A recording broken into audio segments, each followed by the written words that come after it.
Hey Jay, Hey, we are doing a very interesting episode today, and I gotta say, I'm very excited about I it. am too. I was thinking about this, like, I couldn't sleep a little bit last night, and I was like running these through my I head. did like a little refresher on the TV last night Oh, did for it. you? Yeah. So Yeah. smart. So, we're calling this a Siskel and Ebert episode. If you're old enough to know what that If means. you have no idea who those people are, I'm just look them up. Yes. I don't know which one of us is which I was just either. going to say we should have planned this. I know. I don't even know who's who really. I don't think I could tell you. I think Either way. one of them I'm the drops off grumpy and the one. other stays, right? Yeah, I'm the grumpy, opinionated one. I think that would really describe both of us. So what we're going to do is we're going to talk about some of the documentaries and docuseries that we have watched over the past, say, like year. Yeah, we allude to them a lot. And people, so many of our listeners also listen to these and love Yes. these. And then people will ask both of us, like, which one, what should I watch next? And we're like, did you watch this one? Did you watch that one? Or So- they'll send them to us. Yes. Yes. And we love that. Please Yeah. keep doing that. So we thought we'd do a little review of a lot of the ones that we had to pick because we wouldn't have time to do all of the ones. Right. And like some are cult and some are crime. Yes. All have very similar elements, even Yeah. if it's not considered cult. Yes. So we'll talk about that. Yep. But true crime Mm-hmm. and cult documentaries are sort of like, it's like a moth to a flame situation for the two of us. Yep. And we've even talked about in one of our episodes about why intuitive people are drawn to that. Yes, we have. So if you're intuitive and empathic and you're like, why am I so drawn to that? Go listen to that episode. But Yeah. like, it's basically that we always want to run the check of like people getting tricked Right. because Am I we're gonna the be people, tricked? we're the people that would buy into it. Right, because we want to help people. Exactly. Right. And I actually don't consider myself to be like a real TV watcher. Yeah. And then when I was making this list for us, I was like, I've watched a lot of these. Yeah. I don't think you're as much of a TV show watcher. Correct. You're more of a It's docuseries this. or If there's something like this, you'll I'm watch into the it. girl Ghostbusters a lot. Yeah. It's so good.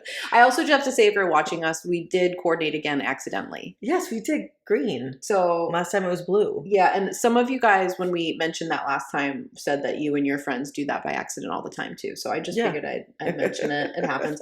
Also, if you're watching, Jamie has a new sassy haircut and it's gorgeous. It's like the new Rachel. It is the updated modern Rachel. Little I love bangs. it. I love it. I love it. Well, curtain bangs, but yeah. Okay. Now, the other thing I just want to remind everyone about is when you're like, why do women like to watch true crime? It's because we're the victims of it. Excellent point. So same as why intuitive people like to watch cult documentaries. Same reason. We're the victims of it. Yes. So Great point. if you're wondering why you have that trait, that's why. Yep. Okay. So I'm going to do my best not to do too much of a spoiler of anything. Yeah, we talked about this. Jamie's going to catch me if I do, because I am a spoiler of things just in life. I wouldn't say that. But I think that a lot of these are really well made. Like there are a lot of really crappy docuseries about things that I just can't get into them. These ones that we're presenting to you are very well made. They're well done. Yep. And they're well told. And so a lot of them are like, you think you know what's happening. Yeah. And then you don't. Yeah. So there's a twist. That's that surprises that's you. the great part of it. So we don't want to ruin that for anybody. No. And we're not here to like pick apart anybody's documentary or docuseries. Like we aren't doing that. No, we're not talking about like the cinematography or no. I mean, you probably I could might a little bit, but yeah. So this is hopefully this will make you want to go watch it, or if you have watched it, maybe you'll share some opinions. Yeah. With how we feel. Mm-hmm.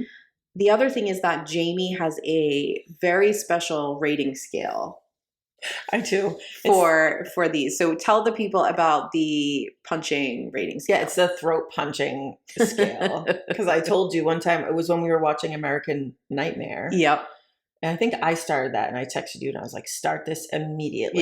Yes. And we'll talk about it. Yeah. But I was like, when we do this episode, I'm going to talk about how many throat punches I want to throw while watching it. Yes. So it's like a 1 to 5 I'm going to give it. Yes. So you're doing that for all of them. Yes. Yes. And that sort of correlates to like how good it is, but also like how frustrating it is.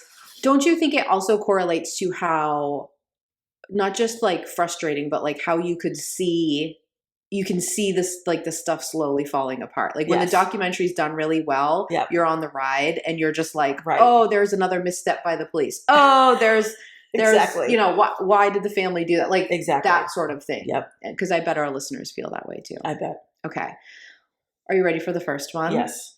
Okay. So this one is Keep Sweet, Pray, and Obey. Mm-hmm. It can be found on Netflix. Okay. Yeah. So I'll read the little description that Jamie wrote for this. So I just cut and copied it. Okay, that Netflix wrote for this, and Jamie copy and pasted onto my paper for me.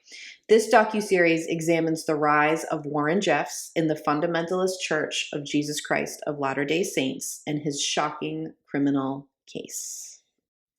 This one, I think you watched long before I did. I had to go back and like refresh myself on this one for actual details of it. Yes. I think I was watching this whilst I was wrapping Christmas presents because that's how I get into the Christmas spirit. like fundamentalism. Yeah. Cool. Okay.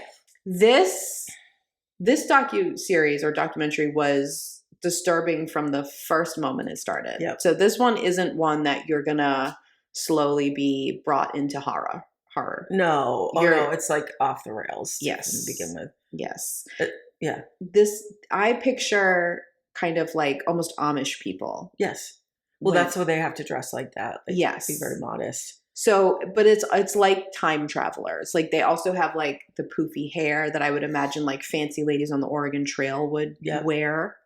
Like it's really like stepping back in time. I mean, they don't have TVs. They're not allowed. Like there's all kinds of things. That's the one thing I remembered that really sticks out for me from this. It's not giving anything away. Is that when this one's great because they have a lot of the victims. It's about the FLDS, like evangelical religion, which is actually also part of Shiny Happy People that we're going to talk about.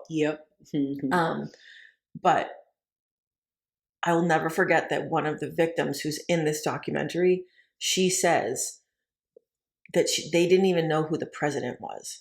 Yeah.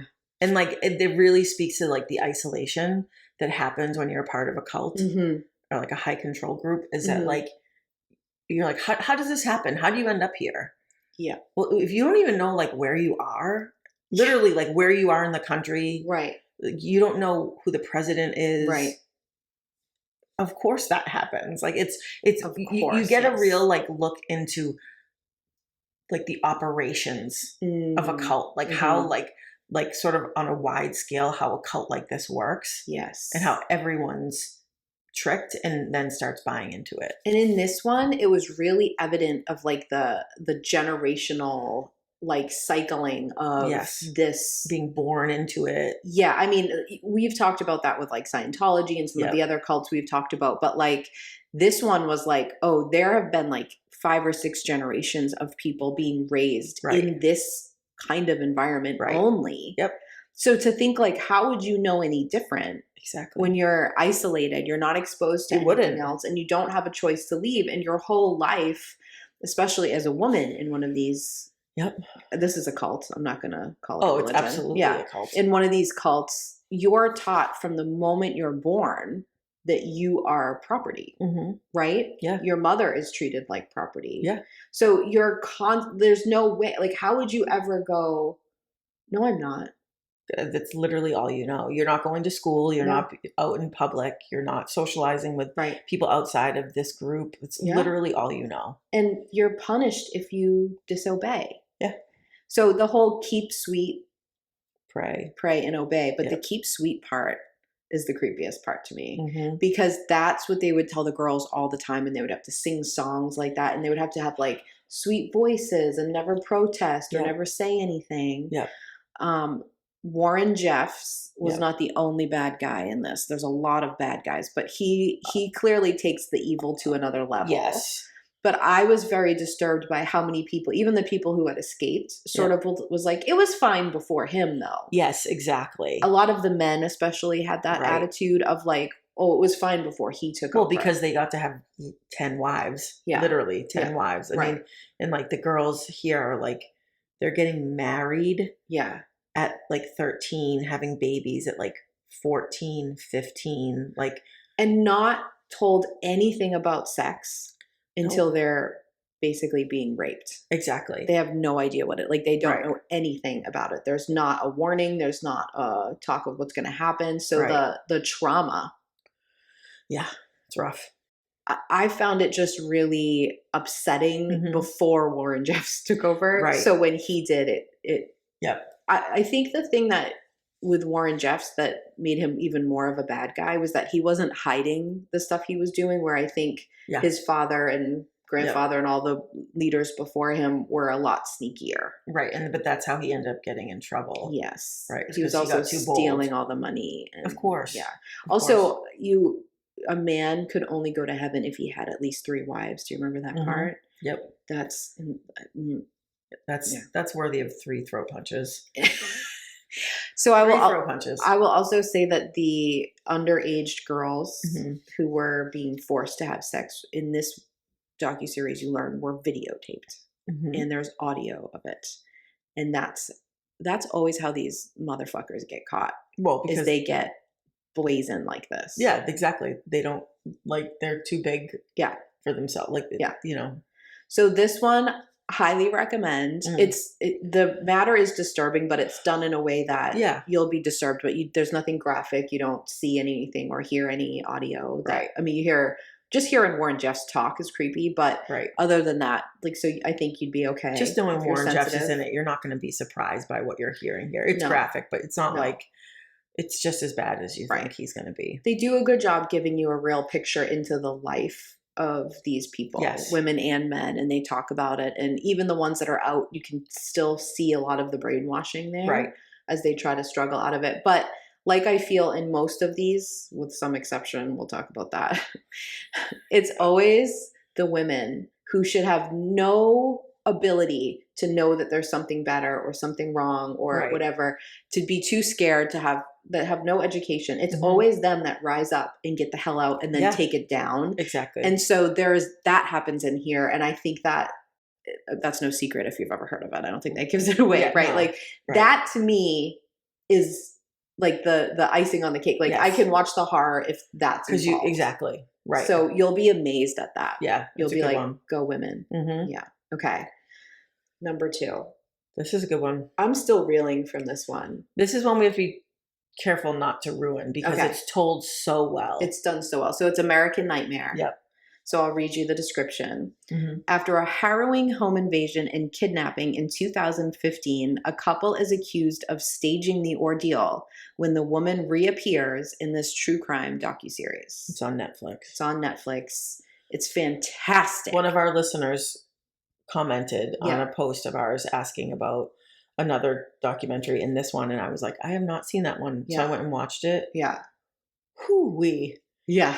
It's a ride. I mean, it's so well done. Like the first episode ends and you're like, oh, I know exactly these assholes. And then the second one starts and you're like, wait a minute, what? You keep completely changing your mind of what happens. It's done so well. I will tell you, you'll be angry at the police the whole time, but that's every one of these. This is 5 throat punches. I'm going to say, like, the police and the FBI in this case in particular, absolutely egregious. Yeah. So I don't know if we've ever talked about this on an episode before, but like, you and I first started talking about it when we were listening to Crime Junkies. Yes. And me being a criminal justice major. Yes. And Crime Junkies is an amazing podcast. I'm sure you've heard of it. Of course you have. But if you haven't or you haven't listened, you should. It's so good. Yeah. But you and I noted this pattern on Crime Junkies that like, and Ashley will talk about it on that podcast, that like the police are so quick. You know, it's called confirmation bias. Yeah. But they'll create a theory. Yeah. And then all their police work is focused on proving that theory. One theory. Yeah. Not actually finding out what happened. And as like Ashley Flowers tells the story in Crime Junkies, or as you watch something like this, you're watching the police like go to this target that's like, you know, over here. Yeah. But the true story is actually in the complete opposite direction. And it's at the expense of the victim.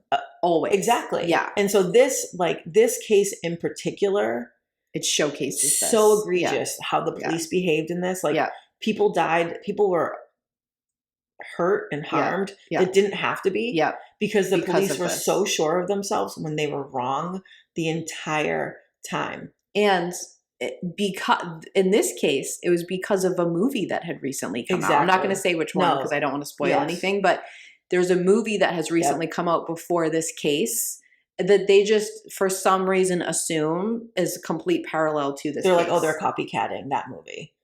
It's so weird. It's so strange. This is where I came up with the throat punch. This caused the throat because punch I was. System. This is all of them, right? This furious. is 5. This is 5. Yeah. I was furious. Like I think there was like 3 or 4 episodes in this one, and the last couple episodes, I was just like, literally, like, talking out loud to the TV. Yeah. I was so frustrated. There's another woman hero in this one, which is the woman cop. So the rest of the cops, no. It's not a coincidence. Yeah. That the one cop that we feel like, oh my God, you actually did your job. You did the right thing. You followed your instinct, your intuition. She says intuition. She does multiple times. And I'm like, of course it's the woman. It's the woman cop. I mean, this is really dorky to share, but we were watching it simultaneously. Yes, exactly. In our separate homes. Yeah. Texting each other the whole time we were watching it. And every time the woman cop came on and was being amazing, we were just like, Haley, I can't remember her name right now, but I'll find it and post it. Great. What a hero. What a hero. Again, women heroes. I want to have the woman from this on the podcast. And the cop. I want both of them to come on. Oh, yeah. Denise. Yes. And the cop. I would like them both to come on our podcast. Shout out. Please. Yeah. Hey, we love you. So this was a great one. Great ride. Yep. You'll keep changing your mind, and you'll go in between sort of seeing it from the cop's perspective, seeing it from the media's perspective, seeing it from, the family's perspective. They do a really good job of that. They do. Okay. This next one, the level of stress I feel just mentioning it. We mentioned this. Jeez. This is Love Has Won. We mentioned this in another podcast, and I got so many messages from it. People who watch this one. Okay. This so can bad. be found on Hulu, Max, and Prime. Yep. So take your pick. Pick your poison. Just watch it. Literally. Okay, here's the description.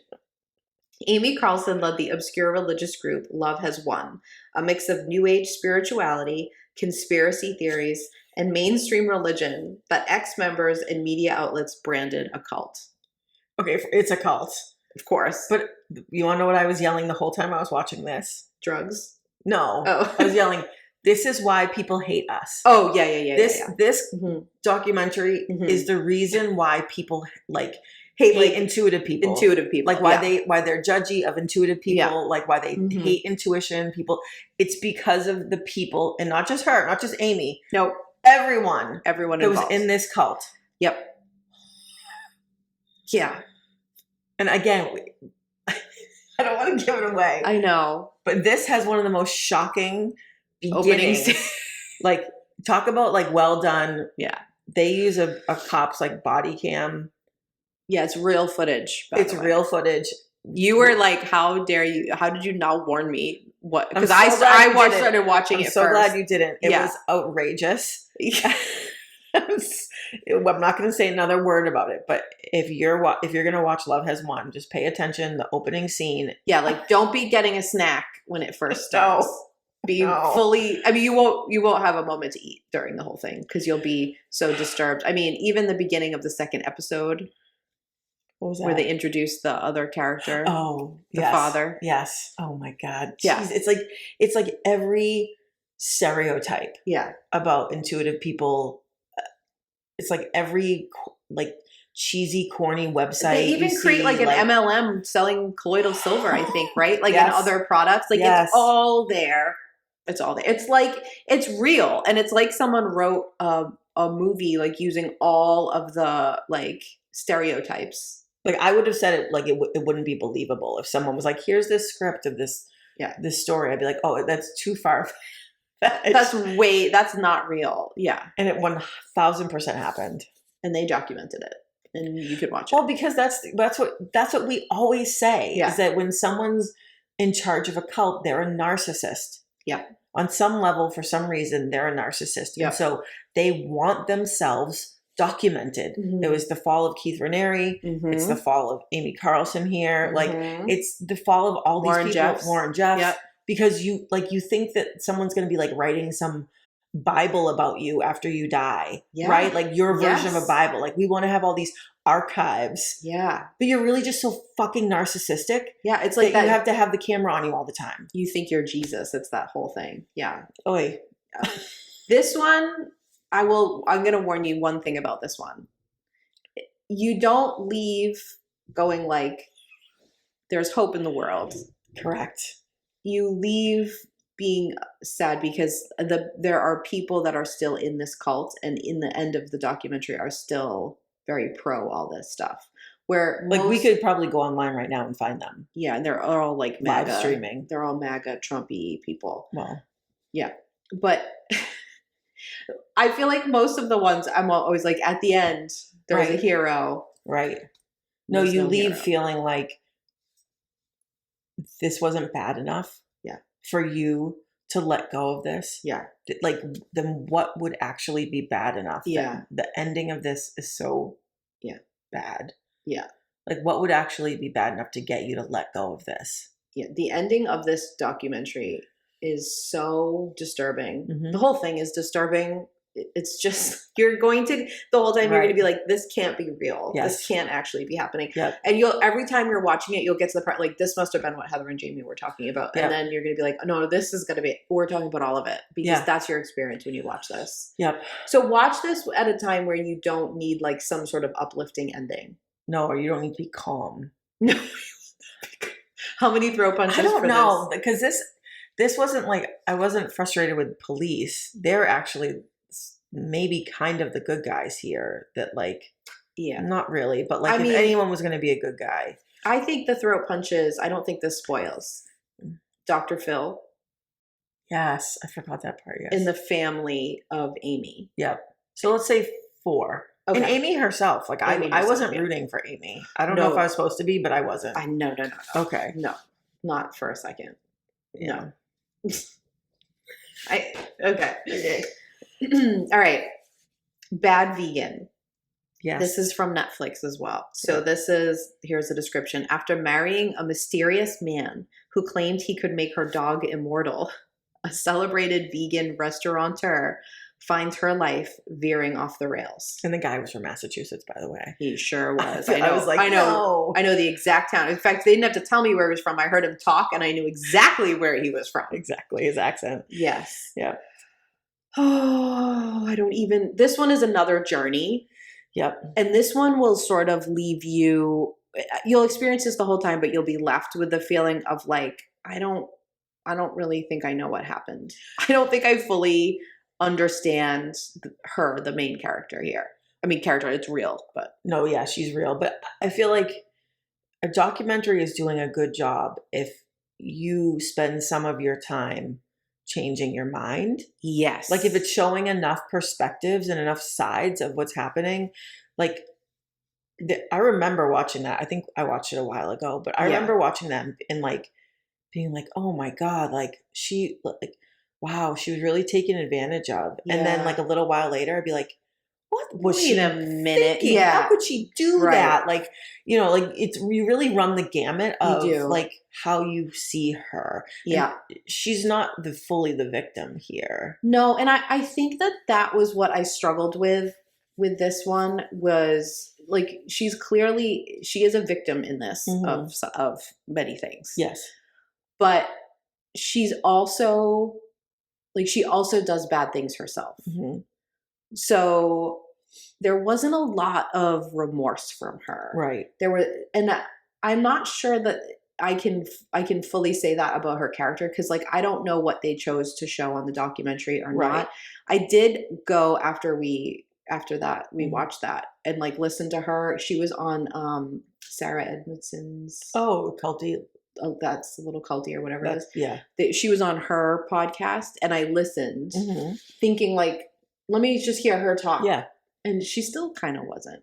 Interesting. Yeah. And she did say like she wasn't fully happy with the documentary. Like she did say that, but like, I feel like that could have been a good moment for you to like sort of correct yourself a little bit, or to say like, I just want to say I'm sorry for my role in it.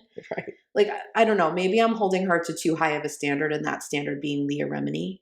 Well, yeah. Okay. But it's like a high bar. But even not even like then go out and try to take something down. But like, right. I feel like with Leah, you can see someone who, like, Leah was clearly tricked. She was clearly the victim. She was raised in a cult. Exactly. But like the fact that she brought people in, you could tell she really struggled with. And, she did. And like she talked about that. And now, does it, just because this person doesn't, the bad vegan doesn't talk about it, doesn't mean that she doesn't feel that way. But you're sort of left with this feeling of like, you want to feel bad for her. Yep. But you have a little trouble. Yeah. That's the best way I can't really do empathize with her fully. And I think what's so wild about this one is that this is a like semi-famous, very successful, beautiful woman in Manhattan. In Manhattan. Absolutely. Yeah. Like, I would say famous like in the restaurant world. Yep. And for her to be taking advantage of the person that she is taking advantage of is part of how wild the whole thing is. Well, it's that classic story of like, you never know what someone's struggling with in their own lives. Yep. Like, their life can look one way on the outside. Yep. I think her life looked one way to everybody. Yep. And then what was actually happening behind closed doors was very different. Very true. You know? I mean, there's even a whole weird parallel to Alec Baldwin in this. Yes. I forgot about that. There's so many strange elements in this one. Yep. Yes, the guy does tell her he's going to make her dog immortal. No, I can't really tell if she ever believed that. I think she did.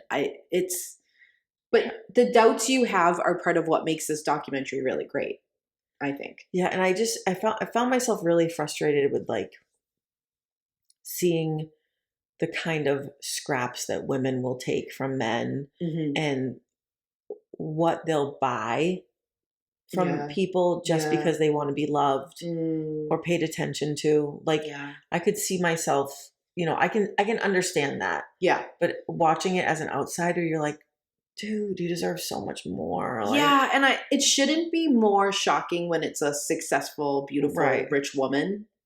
But it is. It kind of is, yeah. Yeah, you know what I mean? Because it's like, but you have all of this. Like, yeah, so it's an interesting one for sure. I would say this one's very different than the other ones. It is very culty, but it's one person being manipulated. Yes. So it's exactly. It's interesting. Yeah. Yeah.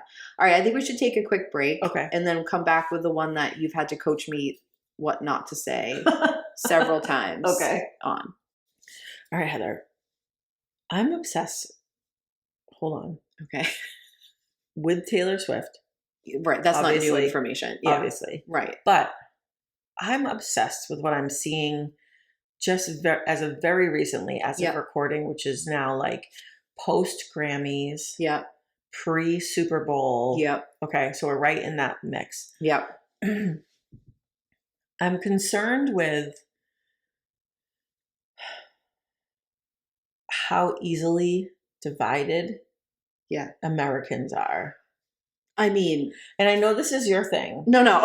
Usually it's not my thing. It's something that makes me worried all the time. Right. Yeah. And usually Heather will say, and she said it on episodes before, like, why do we have to be so divided? Like, people should like come together. And I'm usually like, no, I'm divided. Yeah. I don't want to come together with people on that side. Yeah. Because we're usually talking about like more serious things. And like, there's a difference between agreeing and supporting. Right. And being divided. Like, I'm not saying you should go, oh, that person's a murderer, let's go be friends with them. Right. No. Right. But everything's so polarized that everyone has to be on a team. And it's like, for what?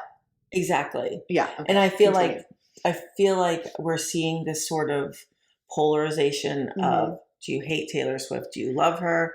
Do you love Taylor Swift, or do you love Beyonce? Yeah. And I think we're getting lost.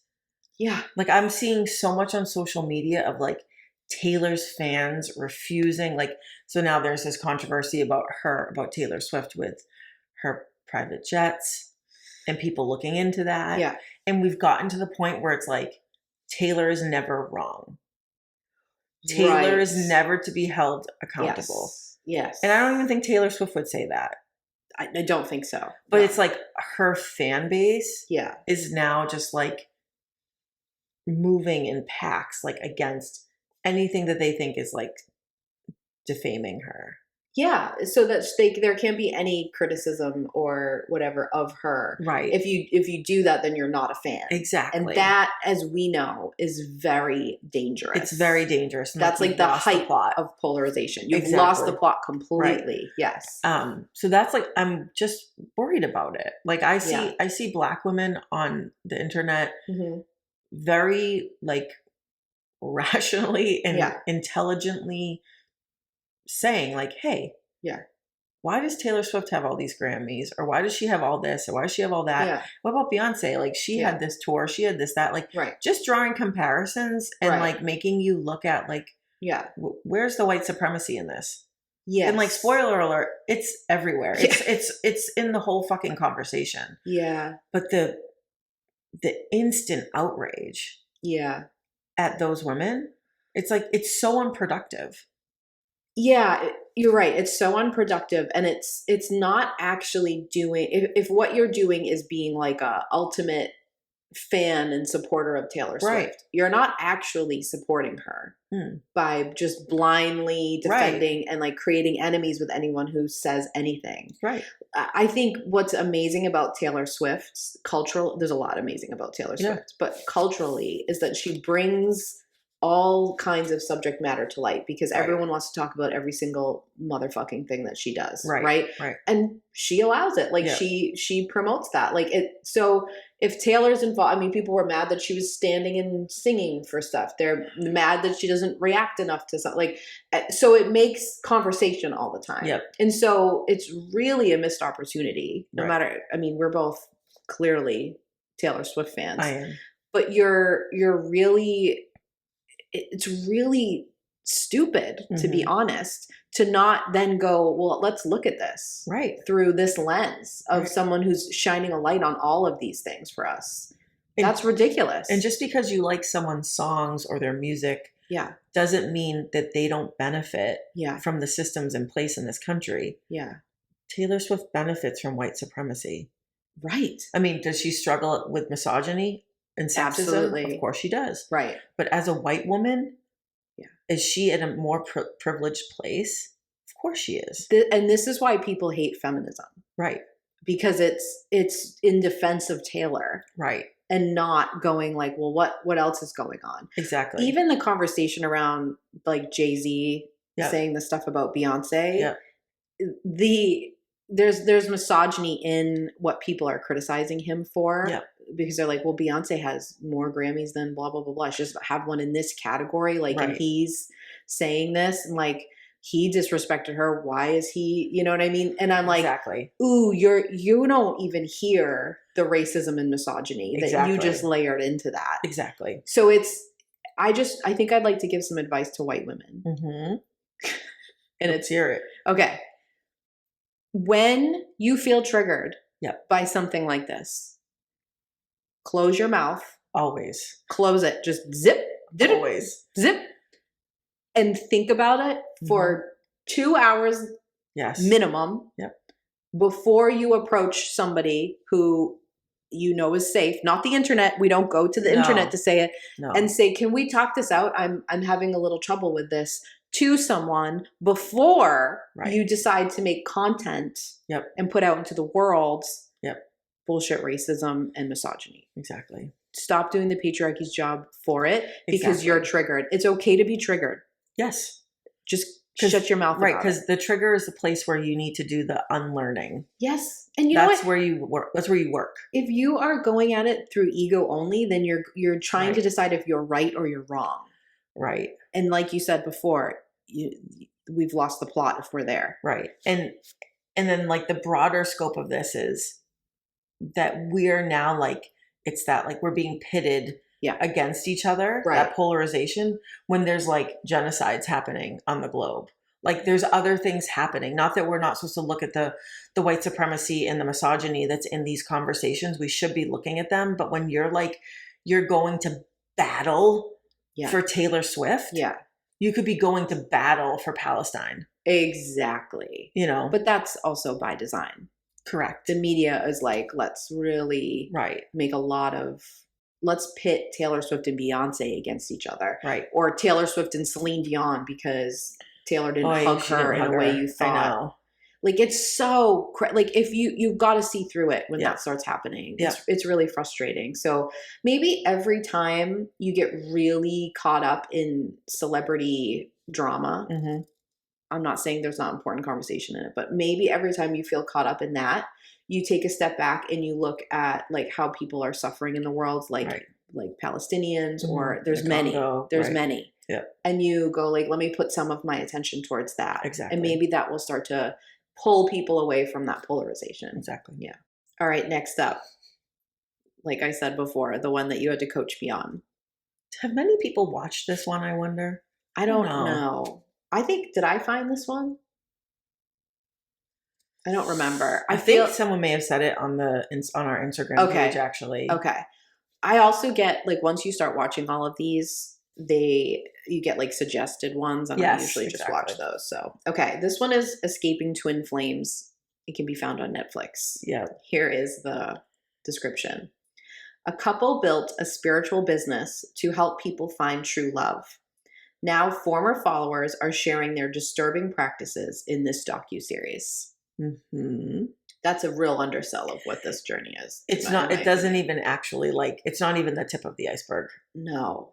I mean, talk about, like we said before with Love Has Won, where this is why people hate us. Yes. Oh my God. This is also in that category. This one I don't think is done as well, like in the storytelling. Yeah. No offense, but like, it's. I don't know. I liked it a lot. Yeah. I mean, just the premise gets 5 throat punches from me. Like, shocking. It's shocking. But yeah, this one is much more. You don't really sort of go along the story and like discover things. I mean, you kind of do, but it's much more like the people who were in it are telling their stories of being in it, which is also very great and fascinating. Yeah. So it's just formatted different. Yes, the format's different. And so you don't feel, the things that happen are shocking, but they don't feel as left field, like, oh my God, like you aren't on someone's side and not. The whole time you're kind of like against these two people who are the couple who lead this cult. They take the idea of twin flames. We have a whole episode on that if you'd like to listen. But they take it and, I mean, they've clearly done no research into any of it. They clearly didn't watch our episode or listen to our episode. They didn't. They just took a concept that, and we talk about this in the twin flame episode, where no one actually looks into the origin or what it is or who, like, I bet you they couldn't tell you who coined the term. No. And they run a business in quote fingers because it's a cult. It's like an MLM also. Yeah, they run this with this concept. So it's like that gives me a lot of throat punches. Yeah. I mean, I'm not on the scale today, but like that immediately no. Yes. You've done no research. You don't even pretend to know what you're talking about. Yet you've done a whole business. Like it's that thing where people, I learned about twin flames. Cool. I'm not going to actually do anything other than repeat and regurgitate the one from one person who taught me about it. Correct. I'm not going to look into the history, nothing. You can tell that from the beginning, like this guy, it's the guy, he's the real bad guy. I mean, the woman is too, but they also show like where she was twisted and manipulated and turned around. Right. Also, but you can tell that he's just swinging at anything he can to make money. Oh yeah. Like and they show that in the beginning. Like anything he can do to make a buck. Yeah. But what they do to their followers / customers is so disturbing. I mean, this is where you had to coach me not to say anything. I would love for you to be able to say what happens, but I'm not going to. But I really feel like as I was watching it, it was baffling. Yeah, like that was like one of the, not the best parts of it, but like the way the story was told. Yes. I never thought it was going to go in the direction. Yeah. I never thought it was going to go as far as it went. Let's say that. Yes. It went far. Because you're kind of surprised that these two people, usually the cult leaders, they don't have to be attractive, but they have a lot of charisma. Like I'm thinking of Keith Raniere. he's nothing. Nah. Yeah. But like he had a presence. Yes. Okay. He was, I think in person he was compelling. Yes. These people aren't. No. So I think there's something to that where you're like, I feel like you can see that this guy is such a slime ball just by looking at him. Yep. I know that's mean, but this is a bad person, so I don't feel that bad. No. So when these people are brought so far into such damaging, non-reversible life decisions, it's shocking. Yes. And it's really it's preying on people who are very desperate to find love. And I don't mean desperate in a mean way. I just mean like they've gone through things and they are just really in a vulnerable place. Well, that's what I was going to say is a lot of this was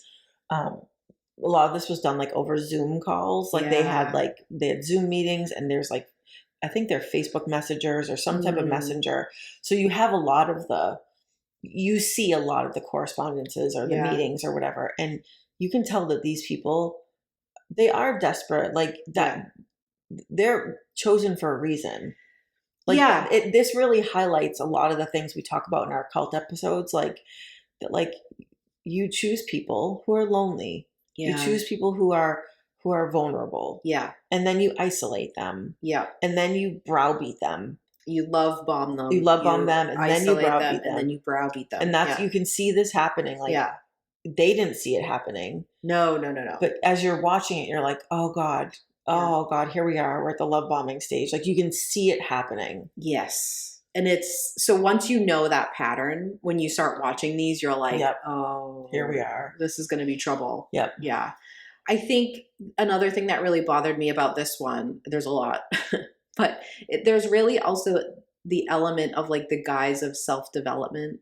Yes. And I think a lot of people in the intuitive world are susceptible to this because when you start going in and doing the work of like your own vows and your own beliefs and your own stuff, and you sort of trust someone to walk you through that, that's a very vulnerable position to be in.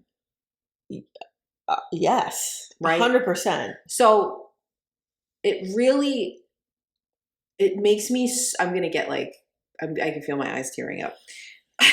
It makes me, as somebody who feels very privileged to get to do that with people, right, and feels like I worry about people all the time that I've talked to, and I feel so much responsibility to be careful with people and to like for someone to let you in like that, yes, and to share that with you and give you sort of the honor of being able to walk with them through that.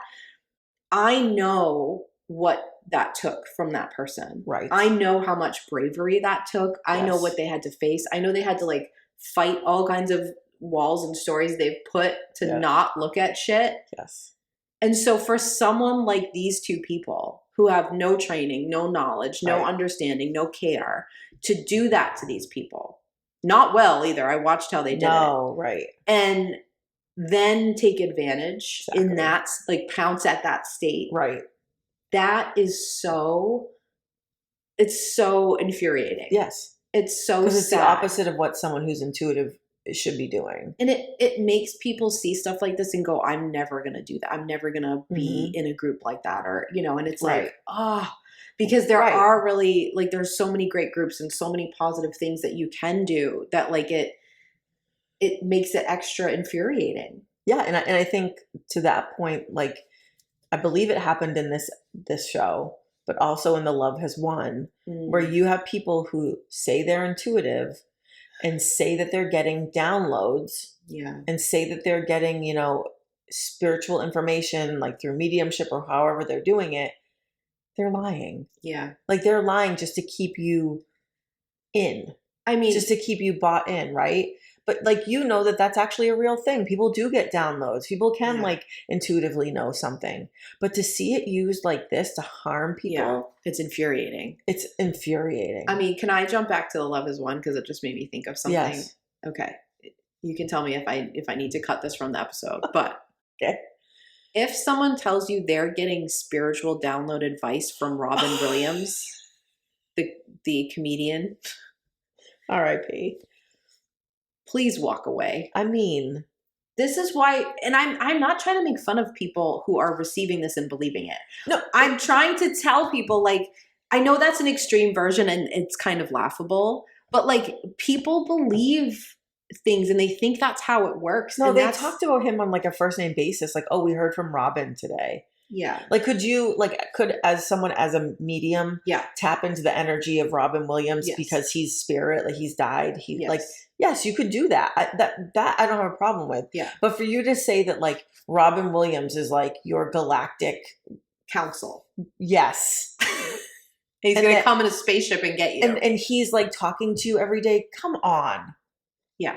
You know what I mean? But and so you hear that extreme, right? And you think like, oh, of course you wouldn't believe that. But what you don't see is what they're selling you to that point. Yeah, it's layered. It's getting built in. It's baked into the whole entire environment. Yes. So by the time this crazy thing happens, and it's not just the Robin Williams thing, you see it in all of these documentaries. Yeah. You also see it in your real life in abusive relationships. Oh, yes. Like, you're like, how Toxic, did that person abusive, fall for that? Friendship, romantic, employer, like exactly. all of them. You're like, how did you take that? Why didn't you say anything? Why did you believe that? Because it's not the first time it's happened. Yeah. All of this manipulation and control has been baked in. Yep. It's been building up. Yeah. And then by the time this crazy thing happens, it's not that crazy. Exactly. When you're on the inside. We've talked about this a million times, but if you haven't watched The Vow, I would say that's got to be our favorite of all of these because it's done so well. So well. Because you'll see this, like exactly what you're describing, the slow walk and builds. Yep. So if you haven't seen that, definitely prioritize that one. But I also want to say with this, to your point, in the Escaping Twin Flames, eventually this guy claims to be Jesus. Yeah, of course. Right. I mean, you're either Archangel Michael or you're Jesus. Or Robin Williams. Or Robin Williams. Who do you want to be? So, yeah. Like, but, so that's ridiculous. And when you first got into the cult or the business or whatever you want to call it, and you met him, he doesn't introduce himself as Jesus. No. He slowly gets you there to believing it. Yeah, exactly. But what they convince these people to do as, in my opinion, shitty manipulators is beyond. I mean, it's criminal. I mean, I think it's criminal. It is. What happened? Ugh. Okay. So go watch that one. Watch it, and then when you get to the part that we're alluding to, send us a message when you're about there. it. Yeah. Okay. All right, Shiny Happy People is on Prime. Yep. The description for this is exposing the truth behind the wholesome American surface of the Duggar family. Wholesome. Ugh. There's nothing wholesome here. This is very, not similar to Keep Sweet and Obey, but similar religious backgrounds. Yes. Okay. FLDS. Yeah. Yes. We talked about this in one episode. I think we talked about it in an Obsessed segment. I don't remember. Or an episode. I don't know. But so this is the Duggars. If you don't remember the TV show, there was a TV show. Both you and I talked about how we didn't actually like watch the show, but we had seen the show. Like it would come on back in the day before you chose what to watch. You just watched what was on TV. Right, so it would come on. Was it TLC or Lifetime or whatever? It would come on after probably What Not to Wear or something else that I was really enjoying watching. Right. And this would come on. Yep. And so you'd see a little bit of it. Yeah. So I remember not knowing how disturbed to be when I watched it, but I remember being very, as a youngish person, I think I was in my 20s when this was out, early 20s, being disturbed by the voice Michelle Duggar used. Yes. It was clearly like a fakey, weird voice.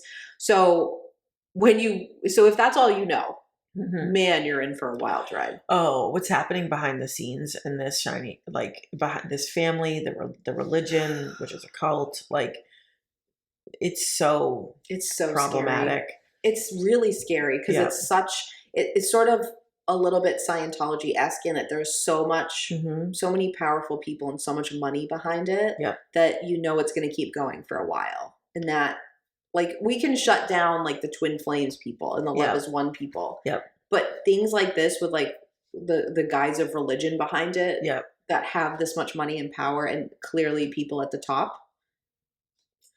And it's also one of those things where, because it's a religion, Yeah. There are so many people across this country that are probably practicing this FLDS. Yeah. At like I wouldn't say benign, but like a less harmful level. Like they're just like doing this. They're like probably not great to their spouses or their kids. Like there's a different level of it. But this, like inside this, like when it gets real deep, you're at cult levels. I mean, it's bad in there. I mean, you're fully a cult. There's no but the what you're referring to is like the real scary criminal behavior. Right. Yeah. But there's other people on the periphery that are like, oh no, I just go to church on Sunday. I practice this, but I'm not trafficking children or like laundering money or but that should be a red flag. Raping my sister. Yeah. Right. You know what I'm saying? Like, But they teach you, Jamie, that it's an honor to have been raped. Exactly. You were chosen by God for that. They do teach you that. Yeah. Yep. Yeah. There's a lot of stuff about Josh Duggar in this one, which is interesting and his stuff, but it's not all about that case. So if you're like, I don't want to hear about that, it really is about, there is part of it dedicated to that because it is an important part. Right. But the head guy, so creepy. Yeah. Creepy brother. Do you remember the brother? Mm-hmm. Yeah. Like there's so many elements to this that I really do think you should watch it. Cause if you sort of kind of feel yourself slipping into the place of like, well, people can practice whatever they want. I might not agree with that religion, but like you shouldn't speak out about stuff like this. Then watch this and tell me if you have the same opinion. Cause this is why we wave the red flag. Yeah. And this you'll see like when we talked about how you can start to see the pattern of it. Yeah. This one fully illustrates how there's always a moment when I'm watching one of these where I'm like, oh, there's the money. Yes. There's always a moment where you're like, why is this happening? Like you're manipulating, you're harming, you're coercing, you're isolating. And then there's the money. There's always money. Behind it. You can say it's God. You can say it's enlightenment. You can say it's whatever you want to say it is. Right. It's always money. It's always money. And it's always with the threat that if you don't do what these people say, you will burn in a fiery, tortury, sweaty place. Right. But the bad guys, they always want money. It's always. I mean, that's patriarchy and capitalism. And control of women. Right. Name one that doesn't have that. Exactly. You know what I mean? Like those two things are always there. But yes, it's greed. Yep. It's control. Yep. It's all of that stuff. This one is, how many throat punches would you give this one? Probably like 3 or 4. Yeah. Yeah. This one, I just wasn't surprised. Like, because I'm not throat punching because I know how bad they are going into it. And there are some of the Duggar girls who speak out against their family in this one, which is really, you're cheering for them. Yes. It's really amazing. Yeah. And you really do get an inside scoop of what it was like. Oh, I mean, basically children forced to raise their siblings is what you're watching with a lot of other horrible things I won't spoil. Yes. But yeah. Yeah. It's a tough one. I will say this one was a little draggy. Yeah, a little bit. So this might be a good one to watch in like segments. But it's definitely worth the watch. Yeah. Okay. This last one, we have different opinions on. What is it? Mommy, Dead and Dearest. Oh, we do. This is on Max. We both think you should watch it. It's really good. But what I loved about it, Jamie hated. So we'll talk about that in a second. You can let us know which camp you're in. Yeah. Okay. In this documentary, the murder of Dee Dee Blanchard by her daughter, Gypsy Rose, is explored, as well as the circumstances leading up to the event. Yeah. This will have you questioning, like you do go back and forth of how you feel about Gypsy. That's the only place where you and I disagree, I think. But this will have you questioning the whole idea, which is an excellent question. It's kind of like a philosophy moment where you're like, where do you blame the bad guy? Like, is it because of their environment, because they were abused and then they do a bad thing? Like, you will be asking yourself deep questions about that the whole time. This is a very good, example of how the victim becomes the perpetrator. Yes. And you can't, and I think this one does a good job of explaining yes how Gypsy Rose became the perpetrator. Yes. And why. And you will spend time. I mean, it says right in the thing. I'm not spoiling anything. No. She murders her mother. No, I mean it's been on the news recently. Yeah, there was a movie she just got out of jail. Yeah. So that's what happens. You will spend a lot of time going like, of course she would do that. And then, ooh, that makes me uncomfortable about it. Wait a minute. And then of course she would do. And there's no doubt in your mind ever that her mother didn't deserve it. If you want to go there. And how she was failed over and over. Doctors, police, family. Her family. They all knew something was wrong. Yeah. And no one did anything about it. Yep. So you will really feel a lot of feelings about Gypsy Rose. You will feel bad for her. You will root for her. You will question her. You will cringe for her. I mean, some of this stuff from her Facebook. Yeah. It's so fucking cringy. Yeah. So what I like about it is that you keep doing things like, well, she was so sheltered and abused. How would she know? Like, of course she would behave weirdly like that. Of course the behavior wouldn't match the thing she did. Like, correct. You keep going back and forth, and then you keep going, well, wait a minute. That doesn't fit. Like, I love that about this because I love those kind of questions about human behavior.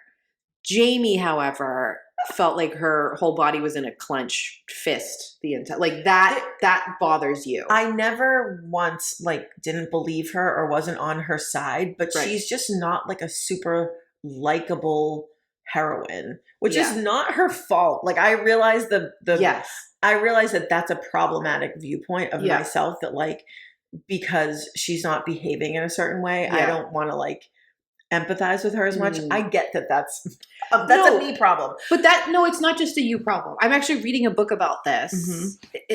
It's the Amanda Knox thing. Yes. Right? Where people didn't believe her because they didn't feel like her behavior matched the situation. Exactly. And this is a real thing. It's called a mismatch when people's don't reflect your perception. Yeah. Right.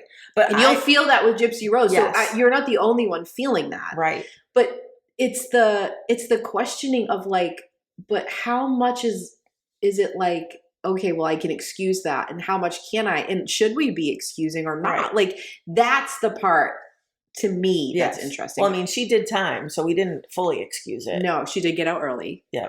But I mean, she was did a get child married in prison to someone who looks exactly like her mother. Dude, watch this docuseries.